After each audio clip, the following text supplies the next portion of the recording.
Okay, let's talk a little bit about chapter 13, which is your opioid section. Um, in regards to the history, it just talks a little bit about how it dates back uh, quite a long time and talks about a little bit of Greek and Roman knowledge in regards to opium. One of the things that I thought was interesting is when it gets into talking about um, the writers, and a lot of writers use a lot of different drugs, but in here it's talking about opium. Um, and even Thomas de Quincey wrote the Confessions of an English Opium Eater. So I thought that was kind of interesting. We had talked before about Sigmund Freud and um, him using, he's a famous psychologist using cocaine and things like that.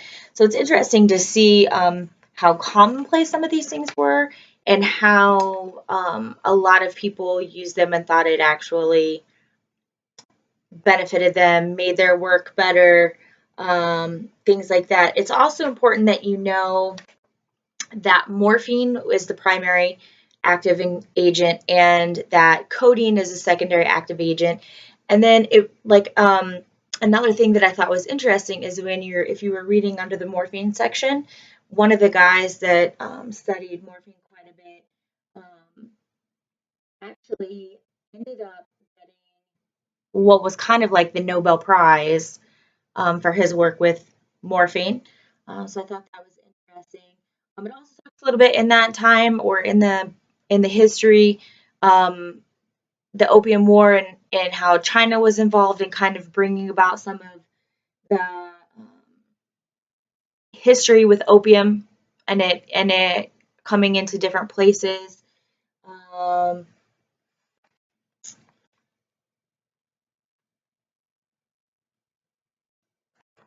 yeah.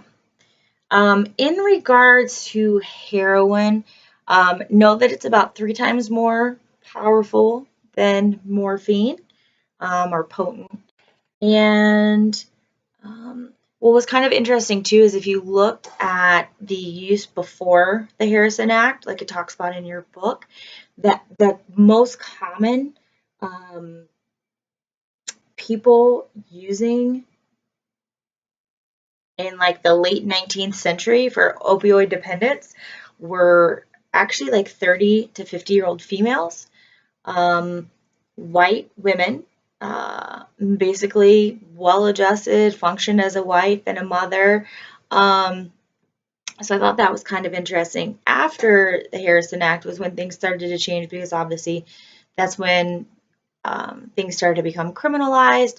So use in that age and with that gender and the oral use of it started to decline. If you looked at where it talked about the population change in the 60s, obviously that was like free love and everybody was, that's when we talk about Woodstock. And so a lot of this stuff was kind of free flowing. It mentions LSD and the flower children and the hippies and all that good stuff.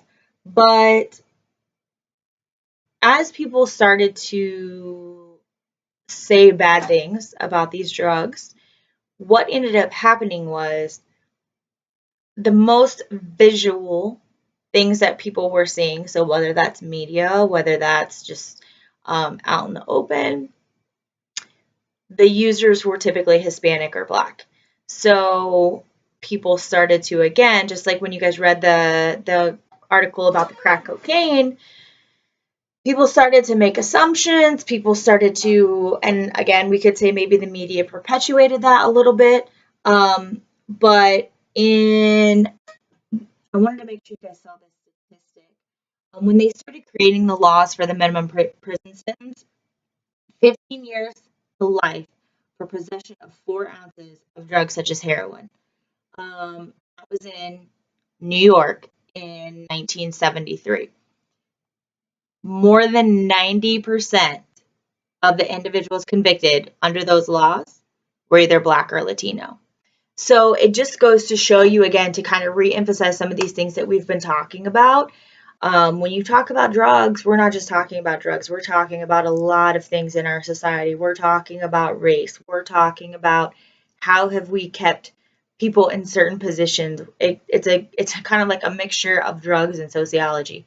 Um, Money, how much of this is about money and how much are we spending versus how much are we saving, um, in regards to putting in some of these laws and the fact that we uh, defend them and we spend money on, this fight against drugs.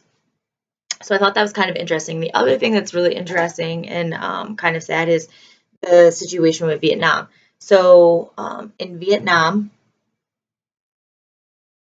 there was obviously a lot of access to heroin, 95% pure and almost openly sold in South Vietnam. Okay. In the US at that time, purity was only like 5%. So it was undiluted, it was not expensive, and we've got all these troops over there now.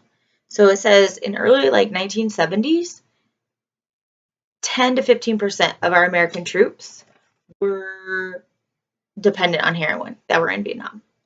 And then you got to remember, those people come back, and so that's bringing a whole another set of issues, not just to people from our country, but then into our country, and they don't just stop being addicted when they come back. So there's a lot of work that had to be done there.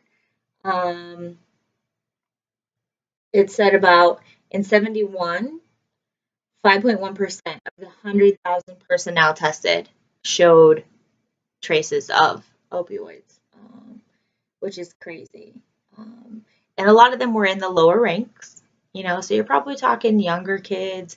Well, we say younger, back then it'd be right out of high school. So you're talking probably 18, 19, 20-year-olds getting addicted and then at some point coming back home and having to deal with the fallout of that. Um, I just mentioned briefly black tar and that you could get it the illegal an illegal form that you could get from Mexico. A lot of times when we talk about drugs, we talk about drug wars. Like that's kind of where our mind goes because a lot of that has been perpetuated in the media in regards to Mexico. But there was black tar. Before that, a lot of what we got was from like Turkey, and it would come through like Marseille, France, and some different places like that. Late teens, 20, about half of it is Southwest Asia. Um, then let's see. About 90% now comes from Afghanistan, so that's interesting. Um, let's see. Now, so I would say now in the United States, we talk a lot about opioid in regard to actual prescription use. A lot of people, after surgery or whatnot, you have a morphine drip. You get given morphine, you get given codeine, and different medicines, and people end up getting addicted and abusing prescription drugs. Um, One of the stats they gave for that is in 2012, so pretty recent, 7.3% and 0.6% of Americans reported past month use of marijuana and cocaine, respectively. So that gives you a little bit of comparison. So marijuana was 7.3%, cocaine was 0.6%. The non-medical use of opioids, meaning like um, they were prescription, but they didn't need to be using it, was 2%. So it's higher than cocaine. Obviously lower, significantly lower than marijuana, but it gives you kind of an idea of where it falls at. In regards to the pharmacology, the things I really want you to focus on is make sure you know the naloxone. That is what they can give when someone is having it. Basically has a reverse effect. It's an antagonist. Um, That's what they can give when someone is having an overdose, and it'll counteract those symptoms. One of the things that they've talked about, and I had you guys do, I think, discuss this a little bit at some point, is should that drug be given out to known heroin users in case of an overdose? Huge controversy because a lot of people would say, why would you do that? That person's a known drug user, they're breaking the law. Other people would say it's a very easy way to save a life, because if they have it and they have an overdose, it can be given to them, and it'll combat that. The other thing I want you to pay attention to, make sure you obviously know what endorphins are. Those are transmitters that are already neurotransmitters that are already in our brain. They're very much like morphine, so you can kind of get an idea of what that's like. And let's see. When it talks about tolerance, it's going to be the same as a lot of drugs. Eventually you're going to need more to be able to feel the effects of it. It talks about a little bit in physical dependence and in psychological dependence. Obviously, the physical dependence is going to come from the way that your body is responding to the drug. Like we said, it's very similar to some of the neurotransmitters that we have, and so your body is going to physically respond, and you're going to have a withdrawal. And so then to get rid of that withdrawal, obviously you have to take the drug. When it goes into the psychological part, it's kind of interesting because it kind of relates it to learning that we talk about in psychology, where you have positive reinforcements, negative reinforcements. So for a lot of people, if they have a good feeling after they take the heroin, that's a positive reinforcement. And so it's like a reward. And so people want to keep doing it. On the flip side of that, it's also sometimes a negative reinforcement which keep in mind, reinforcement of any kind is going to increase the behavior. It's not the same as punishment. So a negative reinforcement is going to be when they have those withdrawal symptoms, if they take the heroin, those withdrawal symptoms go away. So they're getting rid of something negative, and it's going to increase the behavior. So whether it's because they're getting a really good feeling from it, or whether it's because they're just trying not to have the bad feeling that they get without it, either way, it's going to increase their use of heroin. So that's kind of interesting. Obviously, in regards to toxicity, acute, you can overdose. Hopefully, as you've read, you've realized not a lot of people overdose just strictly on something like heroin. A lot of times it's some type of combination. Not saying it doesn't happen, but just more often. And a lot of times the combination is with alcohol. So keep that in mind. And I thought it was pretty interesting to look at some of the misconceptions and preconceptions. And I think one of the big things is we tend to say, if you try it once, you're going to be addicted. And research shows that that's not necessarily the case. That a lot of times it takes a couple of uses. They say sometimes like consistent use over a weekend or consistent use over a week, a certain number of times before the person actually gets addicted. And that there are actually some people out there who are what they call chippers, which are occasional users. And